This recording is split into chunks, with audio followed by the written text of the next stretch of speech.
시간에는 7장 유형자산, 무형자산 저걸 공부할게요. 자, 오래간만에 복습을 한번 해보죠. 자, 대차 대조표에서 우리가 자산과 부채와 자본으로 구분을 하고요. 그 다음에 자산은 어떻게? 자산은 유동자산, 고정자산. 부채는 유동부채, 고정부채. 자본은 자본금, 자본잉여금, 이익잉여금, 자본조정 이렇게 구분이 되고요. 유동자산에서는 다시 당좌자산과 재고자산, 고정자산에서는 투자자산, 두 번째 유형자산, 세 번째 무형자산 이렇게 중분류가 되고요. 이번 시간에 공부할 내용들이 이 부분이고요. 자, 이 부분에 대해서는 우리가 이미 다 살펴봤고요. 자, 253페이지 보시면은 유형자산의 의의와 특징.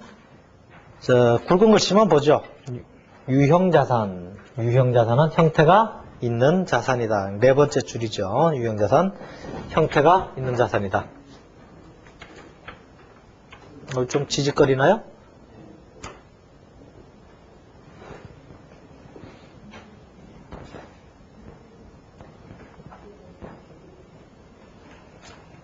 안 들어가요? 자, 그래서 보시면은 유형자산이다. 잘 쓰죠? 자, 형태가 있는 자산이다. 그 다음에 조금 이따 공부할게. 무형자산이다. 형태가 없는 자산이다. 보통 이제 권리 같은 게 들어가겠죠.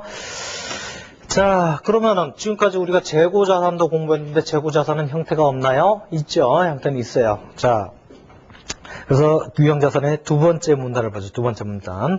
자, 유형자산이란 판매 또는 처분 목적이 아닌 정상적 영업활동에서 비교적 장기간 사용할 목적이다. 아까 우리 재고자산은 뭐였어요? 판매 목적이죠. 창고에 있는 자산인데 왜 창고에 둬놓는다? 나중에 새 거인 상태로, 신품인 상태로 팔아먹기 위해서 있는 게 재고자산이에요. 자, 그런데 형태는 똑같이 있지만 유형자산 같은 경우에는 어떻게? 걔를 사용할 목적이라는 얘기예요. 그걸 써가지고 돈벌이를 한다는 얘기예요. 자, 형태가 있더라도 무조건 유형자산이냐 무형자산이냐 이런 식으로 분류되는 게 아니라, 자, 여기서 재고자산은 형태가 있다 그러더라도 우리가 따로 재고자산이라고 분류했다. 얘는 판매 목적 자산이고 유형자산이나 무형자산은 사용할 목적이에요. 자, 유형자산의 특징 빠른 속도로 읽어보죠. 1번 물리적 실체가 있다. 당연한 얘기죠. 왜? 제목이 유형이에요.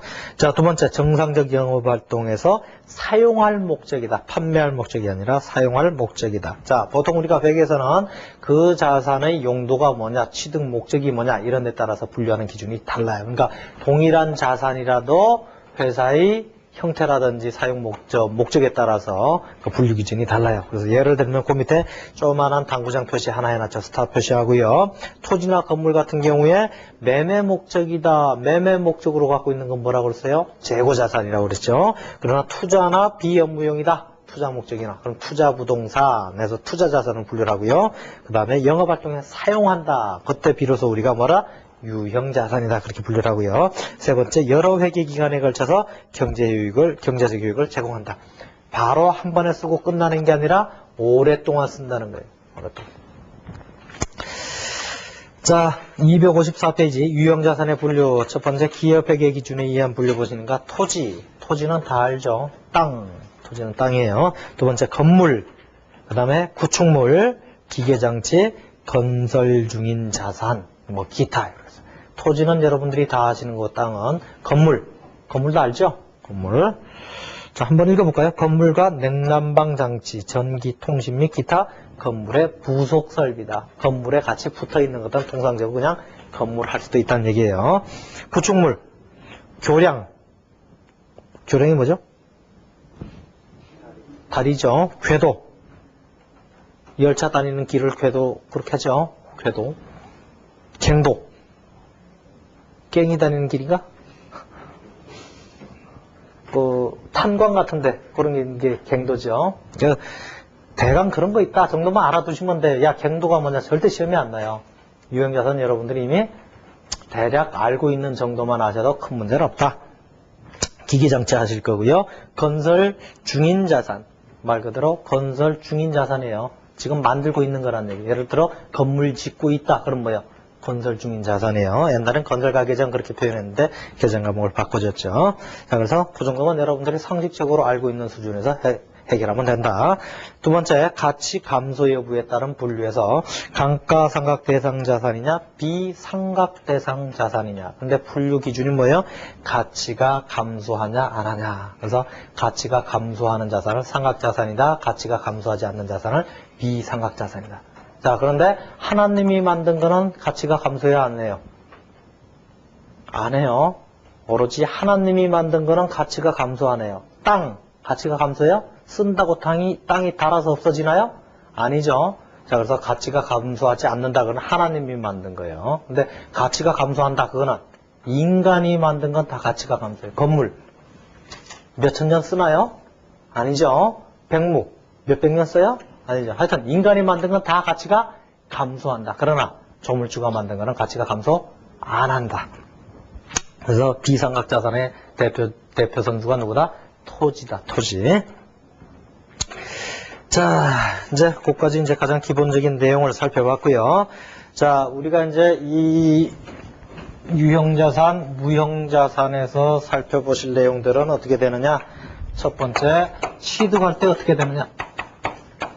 두 번째, 자, 유형자산이라는 게 토지 빼놓고는 다 가치가 감소한다고 그랬죠. 자, 그리고 유형자산의 특징이 뭐라고요? 그 자산을 영업활동에 장기간 사용하는 거예요. 예를 들어 이 건물을 사용한다. 건물 예를 들어 20년 쓴다. 그러면은 적어도 이 건물의 가치가 어떻게 돼요? 매년 쓸 때마다 달아 없어지겠죠? 달아 없어질 거예요. 자, 그런데 지금도 닳고 있죠? 근데 얼마 달았어요?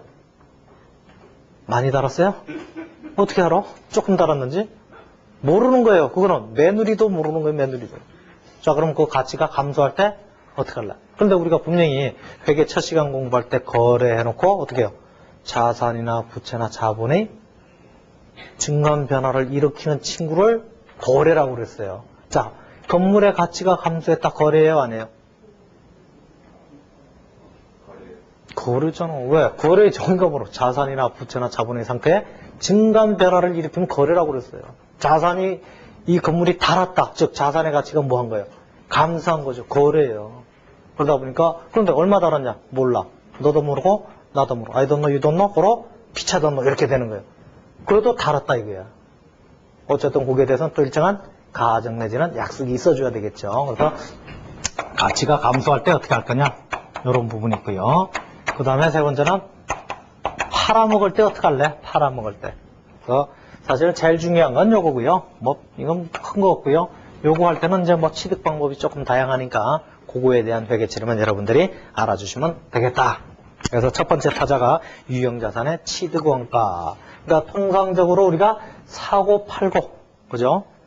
보통 회계년도 중에는 사고 팔고를 하는 거예요. 사고 팔고를 하는 거고 다 끝난 다음에 12월 만에 어떻게 얼마나 달았나, 얼마나치 사용했나, 얼마나 비용화 됐나 이걸 따져줘야 되겠죠. 그래서 보통 회계년도 중에는 1번하고 3번 하는 거예요.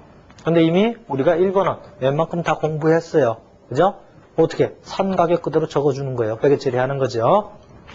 자, 그런데 산 가격대로 하는데 산 가격에는 여러 가지 내용들이 들어갈 수 있다는 얘기예요. 그러다 보니까 우리가 계속 공부했듯이 자, 자산을 샀다. 그럼 그 자산을 취득한 본래의 용도에 사용할 수 있을 때까지 들어간 비용은 다 자산의 취득원가다. 벌써 여러 번 공부했죠. 본인이 다 공부했어요. 그거에 맞춰서 여러분들이 회계 처리해 주시면 돼요. 자, 그래서 255페이지 예제 1번.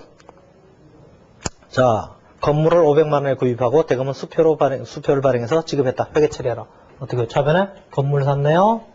건물 들어왔죠? 얼마나치?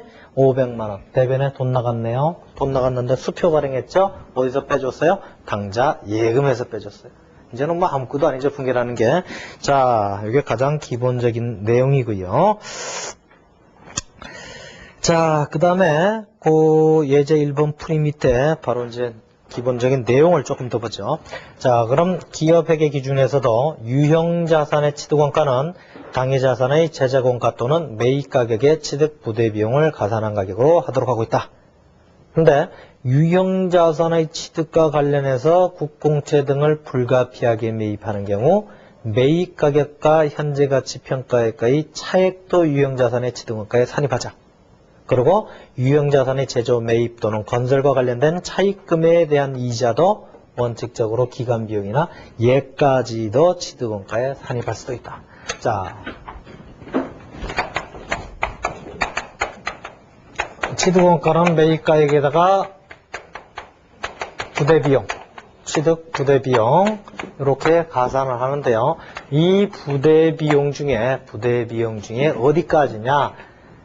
자, 첫 번째 가장 여러분들이 처음 이제 접하는 테마가 예를 들어서 내가 유형자산을 살 때 국공채 등을 사야 하는 경우가 있어요. 예를 들어 특히 이제 건물 같은 걸 샀다. 그럼 건물을 사면 보통 주택공채인가요?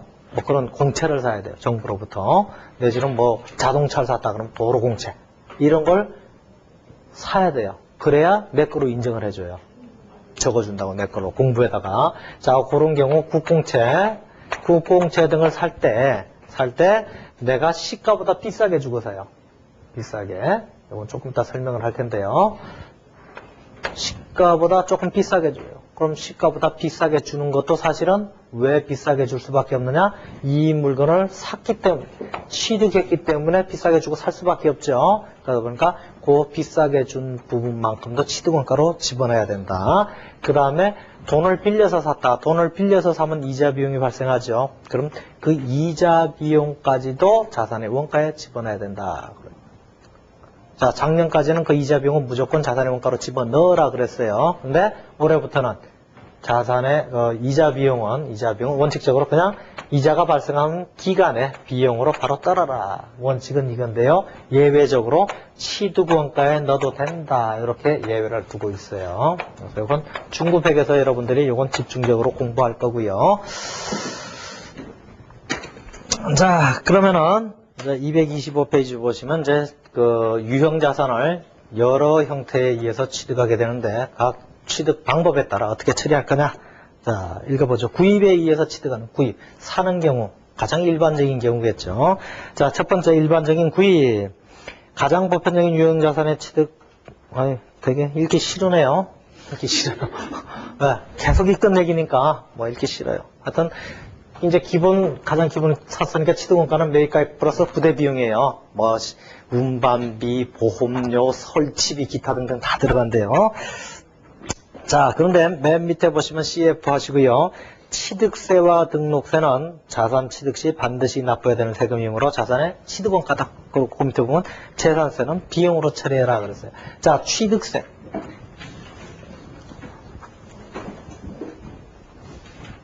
자, 학생들은 조금 어려울 수도 있는데요. 취득세, 등록세, 재산세. 자, 이런 세금이 있는데요. 자, 여러분들 이제 부모님한테 가서 물어보세요. 부모님은 다 알 거예요. 자, 내가 집을 샀다. 그러면 집을 취득을 한 거죠. 그럼 정부에 취득세를 내야 돼요. 자, 취득을 한 다음에 이거 집 내 겁니다 하고 만인들한테 알려줄 필요가 있겠죠. 그러니까 손대지 마 할 필요가 있어요. 그래서 그것을 정부의 장부에다가 적어줘요. 이거 내 거임. 이거 누구 거임 하고 적어줘요. 그건 이제 등록이라고 그러는데요. 그때도 세금을 내요. 집을 살 때 어떤 세금을 내느냐? 취득세하고 등록세. 그래서 보통 7.2등삼 2%, 등록세 3%. 사는 가격이 2%, 취득세, 등록세 3% 이렇게 정부에 세금을 납부해야 돼요. 그걸 납부해야만 내 이름으로 등기를 해줘요. 등기를. 그러다 보니까 이거 납부 안 하면 등기해줘야 안 해줘요? 안 해주죠. 그러다 보니까 이거는 내 집임, 내가 사면서 내 거임 하고 표시를 하기 위해서 반드시 내야 되는 세금이에요. 그러다 보니까 이것까지도 이게도 취득부대 비용이죠. 그래서 얘도 자산의 취득원가예요. 그 다음에 재산세. 재산세는 뭐냐? 그 자산을 갖고 있다는 사실 때문에 내는 거예요. 얘는 매년 내. 얘는 살 때 한 번 내고 말아요. 근데 얘는 매년 내야 돼요. 매년. 그러다 보니까 얘는 재산의 보유에 따른 세금이에요. 취득하고 관계가 있어요, 없어요? 없어요. 들고 있기 때문에 내는 세금이에요. 그래서 얘는 재산의 보유하고 관계된 거니까 그냥 발생된 기간의 비용. 그리고 매년 납부한다. 얘는 평생 한 번 내면 돼요. 그거 샀다 그러면 살 때 한 번 내요. 상식적으로 알고 계세요. 시험에 취득세 몇 프로냐, 등록세 몇 프로냐. 절대 시험에 안 나요. 그러나 취리 등산에서 취득세 2%, 등록세 3%. 그래서 요새 뭐 부동산 문제가 얘기가 많이 나오는데요. 이것 줄이고 이거 높이자는 얘기죠. 보유세를 보유에 대한 세금을 강화하자는 얘기예요. 왜? 지금 사실은 강남에 타워 팰리스 들고 있는 거나 자동차 한 대 들고 있는 거나 세금 어때요? 똑같아요. 돈 1,000만 원짜리 자동차 하나 들고 있는 거랑 강남에 몇십억짜리 집 한 채 들고 있는 거랑 이 세금이 똑같아요. 재산세가.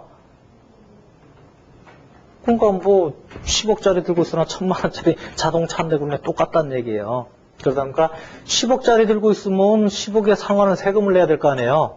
1,000만 원짜리 들고 있으면 1,000만 원에 상환하는 세금을 내야 돼. 그런데 1,000만 원짜리 들고 있는 놈이나 10억짜리 들고 있는 놈이나 20억짜리 들고 있는 놈이 똑같이 세금 낸다.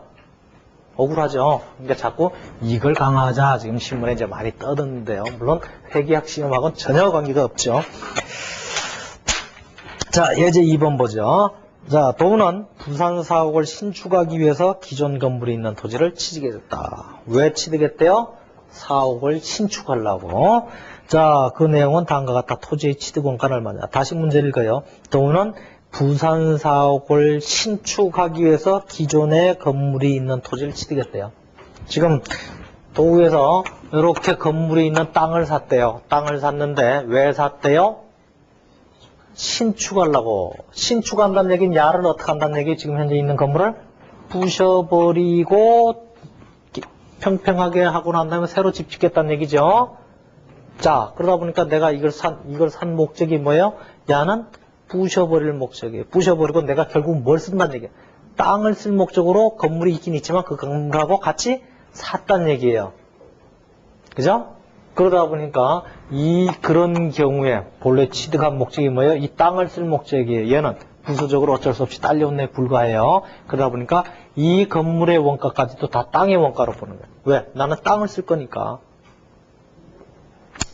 아시겠어요? 그런데 만약 나는 그냥 집이 있는 땅을 샀다. 그런데 이 건물을 쓸 거다.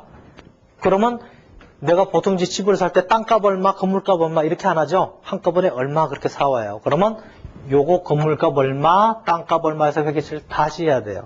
나눠가지고. 왜? 건물은 감가상각자산이죠. 땅은 쓴다고 해서 달아 없어지는 거 아니에요. 그러다 보니까 따로따로 분개를 하는데요. 그러니까 그 자산을 취득한 목적이 뭐냐? 나는 이 건물을 헐고 땅을 쓸 거다. 그러면 이 건물의 가격도 다 땅의 원가로 들어가는 거예요. 그런데 나는 건물도 쓰고 땅도 쓴다 그러면은 둘 다 원가를 안 분하는 거예요. 100만 원 주고 샀다 그러면 건물 얼마, 땅값 얼마 이렇게 따로 나눠요. 그런데 지금 이 문제는 부산 사옥을 신축할 목적으로 기존의 건물이 서 있는 땅을 샀다 그러면 이 건물을 헐 거예요. 헐 거니까 당연히 땅만 쓰는 목적이니까 땅의 원가로 들어가고요. 그럼 땅의 원가를 얼마, 지금 어디까지가 땅의 원가냐? 요거는 여러분들이 지나다니시다 보면요. 항상 회계학을 공부할 때는 관심 있게 주위를 잘 살피면서 다녀야 돼요. 그냥 덜레덜레 다니지 말고. 자, 우리가 주위 다닐 때 큰 건물을 질 때는 어떻게 해요? 일단은 건물을 부시죠. 부신 다음에 어떻게 해요? 일단은 평평하게 하죠. 그럼. 일단 건물을 해체한 다음에 평평하게 하죠. 바로 땅 파는 게 아니에요. 평평하게 해요. 건물 한 다음에. 그래서 언제까지가 보통 땅의 원가냐. 그럼 건물을 허물고 여기 있는 거 다 드러내요. 그런 다음에 평평하게 해요. 그 다음에 하는 게 뭐예요? 이거 드러내고 여기다 뭐 박죠. 기둥 같은 거. 왜? 옆집 무너지지 말라고. 자, 이 박는 거는 왜 박는 거예요? 지하실 파고 건물 올리려고 파는 거예요. 무너뜨리는 것. 무너뜨려서 평평하게 할 때까지는 땅을 쓸 목적이죠. 자, 땅에서 이제 본격적으로 건물이 올라서려면 어떻게 된다고? 일단은 지주대를 받고 옆집 무너지지 말라고. 그러고 땅을 파내면서 여기다가 지하실 치고 콘크리트 치고 계속 올라가죠. 그래서 땅의 원가는 어디까지냐? 요까지. 평평하게 하는 데까지가 땅이에요. 그래서 보통 평평하게 하는 걸 유식한 말로 하면 정지한다. 잘 쓰네요. 정지. 땅을 정리하는 거예요. 평평하게. 정지 비용까지가 토지의 원가예요. 그까지가 땅을 쓸 목적이죠. 그 다음에 땅을 팠다 아니면 건물 짓기 위해서 파는 거예요. 그러니까 땅 팔 때부터 삽질할 때부터 뭐다? 그때부터 이제 건물의 원가로 넘어가면 돼요. 자, 어쨌든 지금 이 문제는 땅을 쓸 목적이에요. 기존의 건물을 같이 샀지만 그 건물을 헐 거예요. 그러다 보니까 내가 얼마 주고 샀어요? 보니까 토지 및 건물 대금 지급액 700만 원 그랬지만 건물값이 있다 없다? 없어요. 왜? 헐 거니까. 건물, 그러니까 이게 다 토지의 원가로 들어가요. 두 번째, 취득세 및 등록세. 뭐라고 그랬어요? 토지의 자산의 원가라고 그랬죠. 그 다음에 중개인 수수료 지급액, 복덕비 주는 거죠. 그것도 반드시 들어가야 될 비용이죠. 그러니까 당연히 뭐예요? 취득 원가예요. 그 다음에 토지 정지비, 토지를 평평하게 하는 조까지 들어가는 비용이죠. 그러다 보니까 얘가 다 토지의 원가로 들어간다. 그 다음에 이제 땅을 팠다. 그럼 그때부터 무슨 가? 건물의 원가로 들어갈 거예요. 두 번째, 일괄 구입에 의한 취득. 자, 우리가 물건을 하나하나 샀다. 그럼 보통 소매로 사는 거고요. 여러 가지를 한꺼번에 섞어서 사면 어때요? 한꺼번에 한목에 가서 여러 가지 사오면 좀 싸겠죠. 하나하나 따로 살 때보다 당연히 쌀 거예요. 자, 그렇게 사오는 걸 어떻게? 일괄 구입이다. 일괄 구입. 자, 그럼 어떻게 하는 게 제일 공평하느냐? 한번 읽어보죠. 자, 일괄 구입이란 여러 가지 종류의 유형 자산을 한 가격에 동시에 구입하는 것을 말한다. 이 경우 개별 자산의 취득 원가는 각 자산의 공정 시장 가치를 기준으로 해서 일괄 구입 가격을 개별 자산에 배분해서 취득 원가를 결정한다. 공식을 보시면 뭐 어려운 것 같은데요. 바로 문제를 풀어보죠. 상식적으로 해결하시면 돼요. 자, 고려는 토지 건물 기계 장치를 일괄 구입하고 대금 4천만 원을 현금으로 지급했다. 4천만 원 샀네요.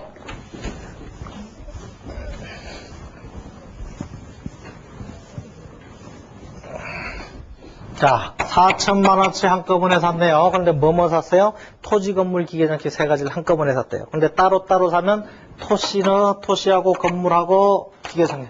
토시가 2,500. 따로따로 사면 얼마예요? 5천만 원인데 합쳐서 사니까 4천만 원을 샀대요. 자, 그러다 보면 이제 어떻게 이걸 토지는 얼마짜리로 해야 될 거냐? 따로따로 구분을 해야 돼. 왜? 각자의 쓰는 기간이 달라요. 토지는 영원히 쓸 거고요. 건물은 예를 들어 60년, 기계장치는 뭐 10년 이렇게 쓰는 기간이 달라요. 그러니까 따로따로 구분을 해줘야 돼요. 그럼 어떻게 제일 공평해요? 이거 다 한꺼번에 샀으면 얼마요? 5천만 원이죠. 그러면은 원래 한꺼번에 샀으면 따로따로 샀으면 5천만 원인데 따로따로 샀다. 그죠? 그러다 보니까 이 따로따로 샀으면 2,500이에요. 그런데 얼마를 줬어요? 4천만 원을 줬죠? 그럼 잘 공평해요. 그럼 어떻게 해도 50분의 20 곱하기 4천 50분의 5 곱하기 여러분 공평하죠? 이렇게 나누자는 얘기예요. 이렇게. 이게 일괄구입이다. 그래서 회계 처리는 그렇게 나눠보니까 2,000, 1,600, 400 이렇게 되네요. 그러니까 돈이 대변에 나갔네요. 얼마 나갔어요? 4천만 원 나갔죠? 4천만 원 중에 자변 토지는 2천만 원, 건물은 1,600, 기계장치는 400만 원 이렇게 배분하는 거고요. 세 번째, 고가 또는 저가에 의한 취득. 고가 또는 저가에 의한 취득. 자, 우리가 지금 이 유형 자산을 취득할 때 그 취득 원가를 어떻게 계산할 거냐. 그래서 여러분들이 뭐를 기본적으로 알고 계시면 되냐면은 공정가액으로 기재한다. 공정가액. 자, 다 공정가액이다. 이렇게 여러분들이 알고 계시고 공정가액이 뭔지를 바로 고가 또는 저가의 취득 밑에 보시면은 예제 4번 바로 위에 공정가액 써놨죠. 공정가액이 뭐냐? 공정가액이란 합리적인 판단력과 거래 의사가 있는 독립된 당사자 간에 거래될 수 있는 교환 가격이다. 자, 합리적인 당사자 간에 예를 들어서 미성년자하고 나하고 거래했다. 합리적인 당사자예요, 아니에요? 아니죠. 미성년자는 요새 같으면은 붕어빵을 사주면 되든지 아니면은 뭘 사주면 좋아할까? 그래서 또 치즈 잉어빵이 나오다. 치즈 붕어빵. 뱉어가 나와요. 어쨌든 뭐 호떡을 좀 사준다든지 아이스크림을 사준다든지 그러면 걔는 그게 더 커 보이죠. 그러니까 합리적인 당사자가 아니에요. 자, 합리적인 판단력과 거래의사가 있는, 자, 합리적인 판단력과 거래의사가 있는 독립된 당사자가 아니에요. 자, 여러분하고 나하고 거래를 하면 합리적인 판단력과 또 거래 의사가 있는 독립된 당사자가 되겠죠. 그죠? 이렇게 해서. 여러분들이 나한테 물건을 팔 때 엄청나게 싸게 팔 이유도 없는 거고, 제가 또 살 때 엄청나게 비싸게 주고 살 이유도 없어요. 왜? 여러분하고 나하고는 아무런 관계가 없어요. 그런데 내가 우리 형님하고 집을 사고 팔았다. 그건 조금 그렇죠. 그러니까 특수관계자 간의 거래에서는 가격이 형성이 안 될 수도 있어요. 자, 그런데 합리적인 판단력과 거래가 의사가 있는 독립적인 당사자 간에 보통 이제 그래서 그 공정가액의 가장 대표 선수가 누구냐? 보통 이제 시가를 공정가액의 대표적인 예다. 그렇게. 시가가 뭐예요? 시장에서 형성되는 가격이 시가예요. 그러면서 그를 공정가액이다. 그렇게 가장 표현을 많이 해요. 왜? 시장에서는 누구든지 비싸게 줄 이유도 없고 싸게 줄 이유도 없어요. 오로지 시장에서는 수요와 공급의 법칙에 따라서 가격하고 거래량이 결정될 거예요. 누구도 거기서 이익이나 손실을 보려고 안 해요. 당연하죠. 자본주의 사회에선. 자, 그럼에도 불구하고 고가 또는 저가에 살 수가 있겠대요. 자, 어떤 때 그럴 수가 있겠어요? 그야말로 특수 관계자 간의 거래에서는 거짓거리가 발생할 거예요. 예를 들어 우리 형하고 거래했다. 그러면 형이 잘 살면은 내가 비싸게 팔아먹을 거고, 형이 못 살면 내가 싸게 줄 거예요. 왜? 피를 나눈 형제지간이니까. 물론 꼭 그렇지는 않겠지만요. 자, 그래서 보통 어쨌든 공정가액보다 비싸게 주거나 싸게 주는 경우가 있다. 공정가액보다. 자, 그런 경우는 어떻게 할래? 그래도 공정가액이다. 예를 들어서 토지가 4천만 원인데 5천만 원에 팔았다. 즉 5천만 원에 내가 사줬다. 바보죠. 그런데도 특수관계자 간에 이렇게 될 수가 있어요. 4천만 원짜리인데 내가 5천만 원에 사줬다. 그 얘기는 사실은 뭐야? 4천만 원은 물건값이고 1,000만 원은 뭐야? 그냥 준 거예요. 그죠? 받은 사람은 4천만 원은 물건값으로 받은 거고 1,000만 원은 그냥 받은 거예요. 자, 내가 아무 이유 없이 주었다. 그럼 뭐예요? 증여. 맞아요. 증여도 맞고요. 또 고원에 아무 이유 없이 돈 갖다 줬다. 그럼 뭐라 그래요? 유식한 말로 기부했다. 영어로 하면 도네이트인가요? 영어는 빼주세요. 어쨌든 기부했다 그러죠. 그러니까 아무 이유 없이 주는 건 뭐예요? 기부금이에요. 그죠? 아무 이유 없이 주는 건 기부금이고 받는 거는 자가 나한테 아무 이유 없이 주었다 그러면 내 입장에선 내가 자산을 받은 거죠. 증여를 받은 거예요. 증여를 받은 거니까 앞에다가 받을 숫자를 써서 수증이 되는 거예요. 남이 나한테 주니까 나는 받은 거죠. 그러니까 수중. 자산 수중. 또 받으면서 뭐가 생겼어요? 이익이 생겼죠? 그래서 자산 수중 이익이 되는 거예요. 그러니까 준 사람은 기부고 받은 사람 자산 수중이 이익 되는 거예요. 자, 바로 보죠. 예제 4번. 백록담주는 공정시장가치 500만 원의 토지를 대주주로부터 아래와 같이 구입했다. 상황별로 회계 처리해봐라. 500만 원짜리인데 700만 원 주었다. 그럼 차변에 토지는 얼마짜리 원래? 토지 500. 대변에 돈은 얼마 줬어요? 당장에 수표 발행해서 700만 원 줬죠? 그럼 200만 원은 더 줬죠? 할 일 없이 줬죠? 그러니까 차변에 200만 원 줬는데 뭐다? 기부금이다. 그렇게 되고요. 이제는 300만 원을 샀대요. 500만 원짜리. 자, 그럼 토지는 얼마짜리예요? 차변에 500만 원짜리. 대변에 돈은 얼마 줬나요? 300 줬죠? 300. 자, 사실은 얼마 줘야 돼요? 500 지고 200만 원 내가 돌려받은 거예요. 그러니까 200만 원 자가 나한테 준 거예요. 그러니까 이익 생겼죠? 공짜로 받았으면. 그러면서 유식한 말로 어떻게? 자산 수증 이익이다. 자가 증여를 했는데 내가 받았다. 이렇게 되는 거예요. 자, 258페이지. 258페이지. 자, 주식 발행에 의한 취득해서 그걸 유식한 말로 하면 현물 출자 이렇게 하는데요. 자, 내가 물건을 취득을 했어요. 취득을 하면 뭘 줘야 돼요? 원칙적 일반적인 거래라면 돈을 줘야 돼요. 근데 돈을 안 주고 뭘 줬대요? 우리 회사 주식을 줬대요. 주식. 자, 그런 경우는 어떻게 처리할래? 자, 한번 읽어봐요. 기업이 유형자산을 취득하고 그 대가로 현금 대신 주식을 발행해서 교부하는 경우, 즉 그럴 때를 우리가 보통 현물출자다 그렇게 표현을 하고요. 법적으로. 자, 현물출자의 목적물로 유형자산을 취득한 경우에도 자산이 공정가액을 취득원가로 계산해라. 자, 한번 보죠. 주 3도봉주는 예제 5번에요. 1주당 액면가액이 5,000원인 주식 120주를 발행해서 건물을 취득했다. 동 건물의 공정가액은 70만 원이다. 자, 그러면 내가 준 주식이 정상적인 거래라면은 70만 원어치예요. 70만 원을 넘겠어요. 70만 원이 안 되겠어요. 70만 원어치 줬겠죠. 내가 할 일 없이 남한테 돈을 주식을 더 줄 이유가 없죠. 자, 그러다 보니까 차변에 내가 뭘 샀어요? 건물 샀네요. 얼마짜리? 70만 원. 대변에 주식을 줬죠. 자, 그래서 주식을 발행할 때는 보통 이제 액면가를 자본금으로 기재를 하고요. 액면가를 초과하는 부분을 주식 발행 초과금 이렇게 기재를 하거든요. 그래서 액면가가 지금 5,000원이니까 120주 곱하기 5,000원에서 60만 원이 자본금이 되고요. 나머지가 주식 발행 초과금 이렇게 되는데요. 여러분들이 아직 주식에 대해서 안 배웠죠. 발행자 입장에서는. 그래서 그건 어디서 배운다? 다시 10장에서 배울 거니까 여러분 머리를 탓할 필요가 없다. 나중에 알면 된다. 세 번째, 증여 또는 무상에 의한 취득. 이렇게 나와요. 증여 또는 무상. 자, 아까하고 똑같아요. 아까는 고가 또는 저가였는데 이제는 아예 공짜예요. 공짜. 공짜로 줬다. 뭐예요? 그냥 기부금에 받았다. 역시 자산 수중 이익이에요.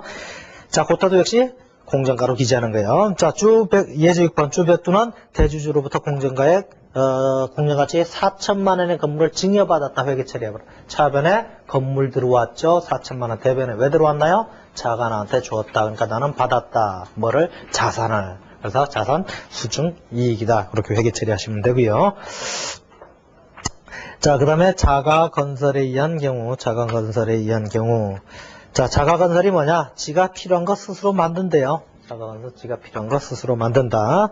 자, 그걸 자가건설이다. 자, 그럼 지가 필요한 거 스스로 만든다. 그때 사용하는 계정이 뭐라고 그랬죠? 만드는 중에 있다. 그래서 건설 중에 있다. 그래서 건설 중인 자산이다. 이렇게 회계 처리하시면 되고요.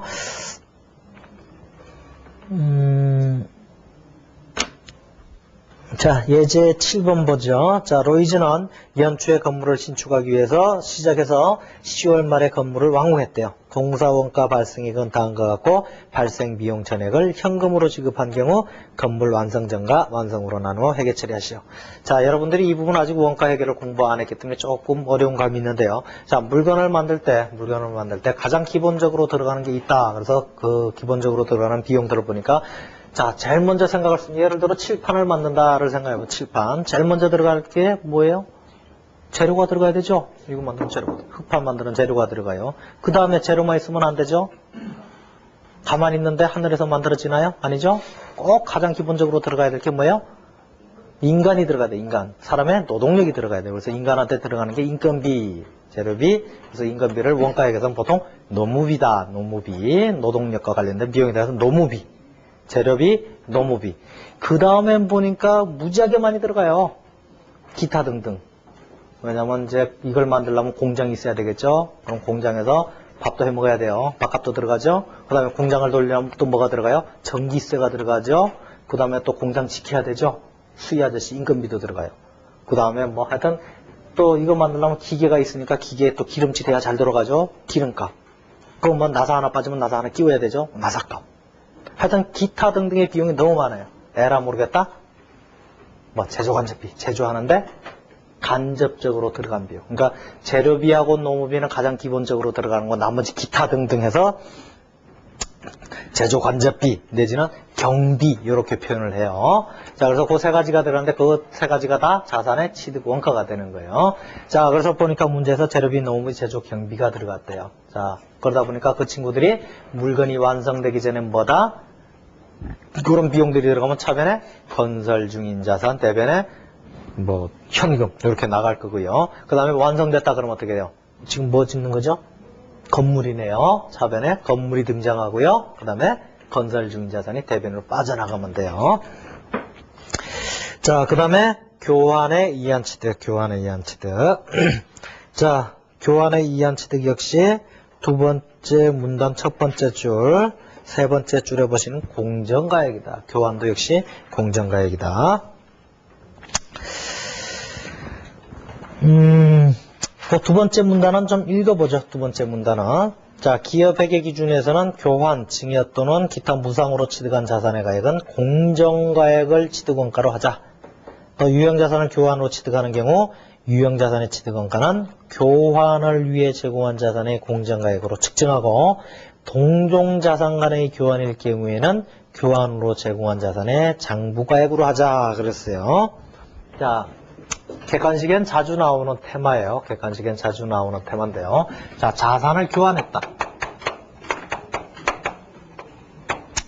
자, 내가 갖고 있던 자산을 주고 새로운 자산을 하나 받아왔다. 자, 그래서 보통 이걸 이제 구자산이다, 받아온 거를 신자산이다, 이제 이렇게 표현하는데요. 예를 들어, 내가 승용차를 갖고 있고, 친구도 승용차를 갖고 있대요. 그런데 나는 승용차고 저는 집차예요. 어쨌든 뭐 차 타고 다니는 거죠. 그런데 나는 여행을 좋아해. 그럼 여행을 좋아하면 뭐가 필요해요? 집차가 더 좋겠죠. 그런데 저는 맨날 사무실만 출퇴근해. 출퇴근할 때 집차면 조금 불편하죠. 승차감이 조금 떨어지니까 야 바꾸자. 이렇게 바꿀 수도 있어요.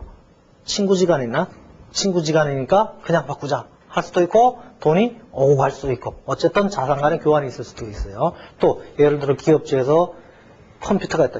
나는 조금 용량이 작아. 쟤한테는 맞아. 그럼 쟤는 필요 없는데 난 필요해. 그럼 서로 바꿀 수도 있겠죠. 자산끼리, 현물끼리 바꾸는 거예요. 그걸 뭐 갖다가 이제 교환에 의한 취득이다. 교환에 의한 취득. 어쨌든 교환에 의한 취득인 경우에도 대원칙은 뭐예요? 공정가액으로 하는 거예요. 공정가액. 자, 합리적인 거래 당사자라면은 예를 들어 자동차가 내가 1,000만 원짜리, 시가가 1,000만 원이고 야가 1,200만 원짜리를 들고 있대. 그럼 어떻게 해요? 내가 사실 내 차에다가 200만 원 얹어줘야죠. 그게 정상적인 사회예요. 정상적인 거래고. 그죠? 당연한 거예요. 이게 공정가액으로 거래를 하는 거죠. 자, 그러다 보니까 교환 시점에 우리가 얼마를 그 자산의 취득원가로 할 거냐. 역시 자산의 공정가액으로 기재를 하자. 공정가액. 다만 예외적으로 거기 보시면은 하나, 둘, 셋, 넷, 다섯 번째 줄 중간에 보시면은, 그러니까 259페이지 밑에서 하나, 둘, 셋, 넷, 다섯째 줄이나 교환에 의한 취득에서 다섯째 줄이나 똑같죠. 위아래. 자, 동종자산 간의 교환인 경우에는 교환으로 제공한 자산의 장부가액으로 한다. 장부가액. 그러니까 원칙은 공정가액이다. 예외는 장부가액이다. 그런데 예외는 어떤데? 동종자산. 야가 동종자산이면 야는 뭐예요, 그럼? 이종자산. 자, 종류가 다르다는 뜻이에요. 이종자산. 얘는 종류가 같다는 뜻이에요. 비슷한 성격의 자산끼리 교환할 때는 뭘로 하자? 장부가액으로 하자. 종류가 다른 자산 간에는 뭐다? 공정가액으로 하자. 객관식 같은 경우에는 상당히 자주 출제가 되죠. 거의 뭐 매년 나다시피 한다. 이렇게 여러분들이 알아두시면 되고요. 나중에 이제 초급액에서는 그냥 뭐 요 정도 알아두시는데 이제 왜 이유까지 2차 공부하시는 분들은 이유까지 또 알아줄 필요가 있어요. 초급액에서는 그 이유는 설명을 안 하고 중급액에서 설명을 할게요. 자, 그러면은 여기서 잘 여러분들이 그 단어들이 나온다. 그러면 그 의미를 잘 해석을 해야 돼요. 자, 그냥 장부가액으로 서로 교환해라. 그럼 장부가액으로 그냥 주거니 받거니 했으면 이익이 남아요, 안 남아요? 안 남죠. 이익이나 손실이 발생이 돼야 안 돼요? 안 돼요. 그죠? 근데 공정가액으로 했을 때는 어때요? 기재가 되겠죠. 아까 내가 1,000만 원짜리 들고 있었는데 1,200만 원으로 바꿨다. 그러면 어쨌든 200이 더 나갈 거예요. 그런데 그냥 동종자산간은 그냥 맞교환했다 그러면은 처분손익이 인식돼야 안 돼요? 안 돼요. 장부에 있는 그대로 그냥 바꿔치기만 해주는 거예요. 그것만 이해하시면 되고 어쨌든 1차 시험에서는 상당히 자주 출제되는 테마다. 자, 예제 8번을 보죠. 자, 현재는 보유 중인 기계장치 15만원짜리를 과거에 시장가치 13만원짜리랑 교환했다. 상황별로 회계 처리해봐라. 상황별로. 자, 야는 현재는 15만원짜리를 주고 13만원짜리를 받았어요. 그런데 13만원짜리 옆에 보니까 뭐라고 써있어요? 공정가액이라고 그랬어요. 공정가액. 자, 공정가액을 기준으로 한다고 생각해봐요. 공정가액. 자, 지금 여기 15만원 옆에는 공정가액이라고 써있어요? 안 써있어요? 안 써있죠. 자, 잘 생각하세요. 얘가 할 일 없이 15만원짜리 주고 13만원짜리 받겠어요? 여러분 같으면 15만원짜리 주면서 13만원짜리랑 바꾸자 그러겠어요? 안 하죠. 적어도 그 얘기는 뭐예요? 이것도 지금 15만원으로 돼 있지만 사실은 얼마짜리다?